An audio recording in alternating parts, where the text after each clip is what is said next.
We will never surrender America's sovereignty to an unelected, unaccountable global bureaucracy. America is governed by Americans. We reject the ideology of globalism, and we embrace the doctrine of patriotism.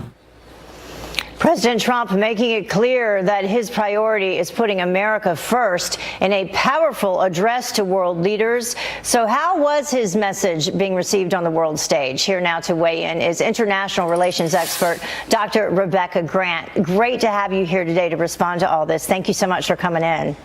Good morning. So what was your overall feeling about the speech yesterday? I mean, you made it clear, doctrine of patriotism, no to globalism, America first.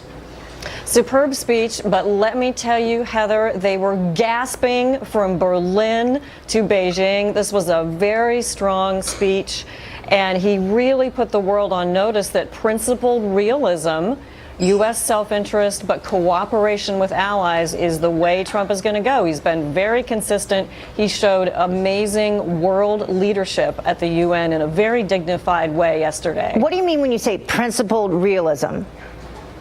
So this is the Trump doctrine. He's talked about it before. Principled realism, that means putting the sovereign interests of the U.S. first, but doing so based on good principles, cooperation, his efforts with North Korea, extending peace and prosperity, but making sure that we know that it's not always easy with other nations, and patriotism has to come first. I think people miss that point often, so it's definitely worth repeating. In terms of the strong words that he had to say about Iran, touch on that just a bit. Iran sowing chaos and destruction in all those quotes. Well, who can argue with a word of what he said about Iran? They have been very destabilizing in the region. They are a constant threat to our U.S. military forces in Syria because they are all over Syria. And the worst thing about Iran, they just show no signs. They just don't get it. They have to change. Their economy is in a shambles. European businesses and others are pulling out, and there are more sanctions coming. And yet Iran continues this crazy destructive course. Trump put them on notice. It's got to end. And someone else he put on notice, China. Listen to what he had to say about China from the UN. Listen to this. I have great respect and affection for my friend, President Xi, but I have made clear our trade imbalance is just not acceptable. China's market distortions and the way they deal cannot be tolerated. As my administration has demonstrated, America will always act in our national interests. So, Dr. Grant, you thought that was stunning. Stunning. He wants the whole world to watch him duke it out with China to reset this trade balance.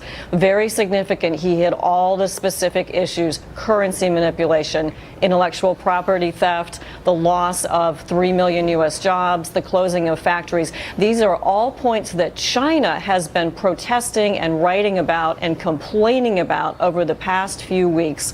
So he hit all their sore points. Merciless, but important. And at the end, he said, we have to stay at the table with China. This balance is unacceptable. Called Xi a friend, but no question, he is out to win this trade war with China. Yeah, and we're out of time, but just your thoughts, just quickly, on the very beginning of his speech when he talked about the accomplishments that he has reached as president here in the United States, and those world leaders laughed.